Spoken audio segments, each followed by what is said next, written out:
Bonjour frères et sœurs dans le Christ Jésus, c'est M. l'abbé Sébastien Chibumbu, diocèse de Mbuji-Mayi en République démocratique du Congo. Je suis là aujourd'hui pour pouvoir interpréter l'événement pascal. Aujourd'hui dans l'Église catholique, nous chantons « Jésus est ressuscité ». Il convient bien que nous puissions expliquer cet événement de tout point de vue, spirituel, théologique, pastoral aux chrétiens.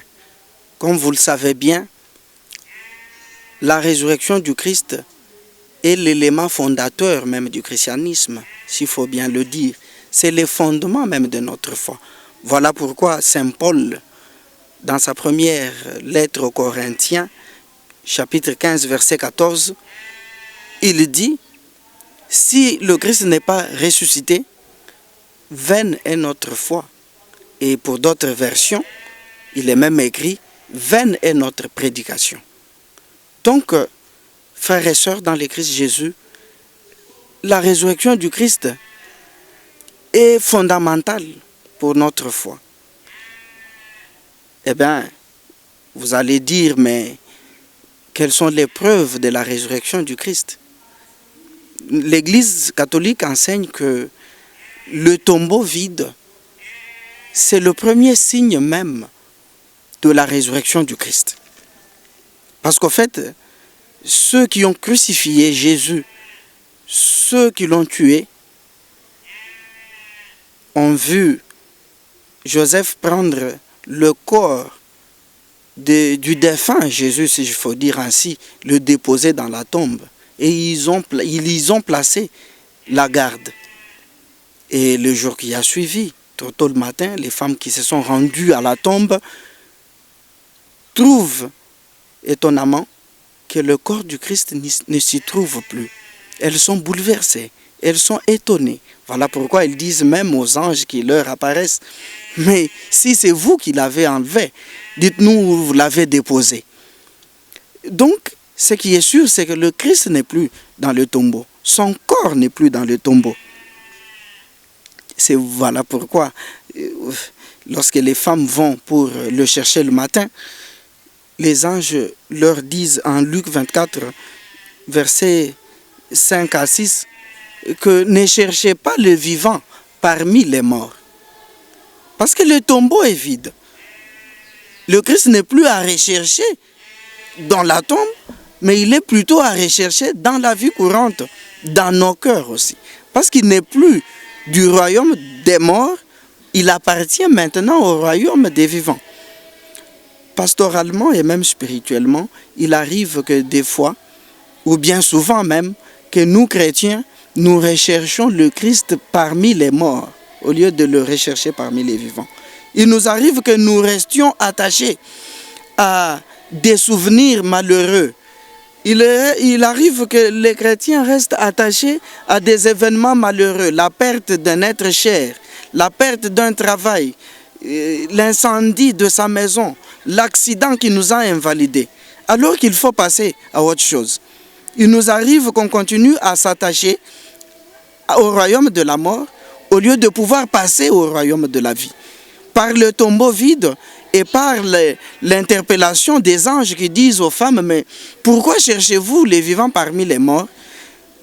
Le Seigneur, la Bible, nous invite à ne point nous attacher aux événements malheureux, aux événements qui font notre tristesse. Parce que le Seigneur en qui nous avons cru, c'est le Seigneur des vivants et non des morts. La deuxième preuve de la résurrection de Jésus, parce que celle du tombeau vide ne tient pas surtout beaucoup debout. Parce que, vous savez bien, les grands prêtres et les autres, les juifs, ils corrompent la garde. Ils disent à la garde, si on vous demandait, dites que ses disciples sont venus le prendre de nuit et ils l'ont amené. Quoi qu'il arrive, nous allons vous soutenir. Voilà pourquoi le Seigneur, bien qu'il avait enseigné à ses disciples qu'ils devaient ressusciter le troisième jour, il se propose de pouvoir apparaître devant eux. Il apparaît à ses disciples pour confirmer sa résurrection. Il apparaît à ses disciples, comme vous Vous le savez bien, dans l'épisode des disciples, les 2 disciples d'Emmaüs qui faisaient chemin, donc Jérusalem jusqu'à Emmaüs, la Bible nous dit que c'est à peu près 2 heures de marche. Le Seigneur vient apparaître à ses disciples qui sont découragés, désespérés, qui regagnent déjà leurs activités familières. Le Seigneur, qui a vu leur tristesse et leur désespoir, se propose de pouvoir apparaître à eux. Et il va aussi apparaître aux disciples qui se sont enfermés dans la maison. Tout cela, c'est pour pouvoir confirmer le fait d'être ressuscité. Il dit, mais écoutez, je ne suis pas mort, c'est bien moi, Jésus, c'est bien moi qui vous avez enseigné, c'est bien moi qui vous avez choisi, c'est moi, le Christ, qui suis ressuscité. Voilà, donc c'est la preuve aussi de la résurrection du Christ, ces apparitions. Eh bien, du point de vue pastoral, les apparitions du Seigneur viennent confirmer cette résurrection. Mais là, il y a aussi un fait que j'aime bien récupérer spirituellement. Il arrive bien souvent, et c'est une note à relever, les femmes qui sont à la tombe, ils ont Jésus en face d'elles, mais ils croient que c'est le jardinier. Et même les disciples, lorsqu'ils marchent vers Emmaüs, ils ont Jésus avec eux.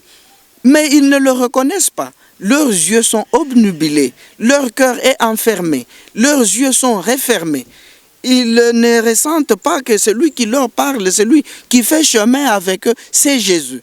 Eh bien, c'est une interpellation spéciale et spirituelle. Il arrive bien souvent que nous soyons dans notre triste sort, alors que le Seigneur est venu à nous pour nous désengorger, pour pouvoir nous enlever de cette tristesse. Il arrive à nous, il entre dans notre expérience, qu'elle soit désespérante, qu'elle soit désespérée. Mais bien souvent, le Seigneur nous tient compagnie. Voilà pourquoi aujourd'hui, tout chrétien est invité à être attentif. Le Seigneur qui est ressuscité est déjà arrivé dans la vie de chacun d'entre nous, de l'une ou de l'autre manière. Mais bien souvent, nous le prenons pour un jardinier. Bien souvent, nous le prenons pour un passager. Non, nous sommes invités à avoir les yeux ouverts. Le Seigneur qui est ressuscité, il est ressuscité, oui, mais il est déjà venu se manifester dans la vie de chacun d'entre nous, de l'une ou de l'autre façon. Quitte à chacun d'entre nous d'avoir les yeux ouverts, d'avoir la foi allumée pour pouvoir découvrir la présence du Seigneur. Sinon, on passera toute la vie à penser que celui qui nous parle, c'est le jardinier. Celui qui nous parle, c'est un compagnon qui va aussi vers Emmaüs. Non, nous sommes invités à pouvoir découvrir le Christ qui est dans notre vie, découvrir le ressuscité qui nous tient compagnie, de pouvoir faire de l'affaire du Christ notre propre affaire. Oui, le Seigneur est là, il est ressuscité. Mon frère, ma soeur, il nous invite, il t'invite à pouvoir le découvrir.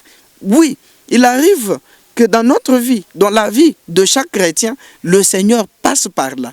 Et ça peut être l'unique moment qu'il passe par là. Comme Zachée, vous êtes invité à pouvoir ne pas prendre en considération tout ce que vous êtes pour la société, à pouvoir ne pas considérer vos limites physiques, à pouvoir grimper sous l'arbre et pour pouvoir découvrir le Seigneur. Comme ces gens qui avaient amené leurs malades à Jésus, nous sommes invités à même pouvoir détruire les toits, donc nos conforts, c'est-à-dire tout ce qui fait notre sécurité, pour pouvoir descendre ceux d'entre nous qui doivent passer par les mains du Christ. Nous sommes invités, comme l'aveugle de Jéricho, à pouvoir toujours crier et de plus belle voix. Oh, fils de David, prends pitié de moi. Ne pas avoir peur de la foule qui nous inquiète, qui nous intimide, mais pour toujours être là, courageux, espérant que le Seigneur va se retourner et il va nous dire « Mais que veux-tu, mon fils? Que veux-tu, ma fille ?» Nous sommes invités comme la dame qui souffrait de la maladie du sang depuis 12 ans à pouvoir ne pas chercher seulement le regard fixe de Jésus, mais à pouvoir s'effrayer un chemin au milieu de la foule pour toucher même le pan de l'habit de Jésus. Oui, le Seigneur passe souvent dans notre vie. Il est ressuscité, mais il nous faut que chacun d'entre nous le découvre et saisisse son occasion pour ne pas la louper. Que le Seigneur vous bénisse. Le Seigneur est ressuscité, le Seigneur est vivant. Il est vivant, il passe par nos vies, il passe par nos chemins, il passe par nos cœurs, il passe par nos foyers. Quitte à chacun d'entre nous de pouvoir les découvrir. Amen. Que le Seigneur vous bénisse.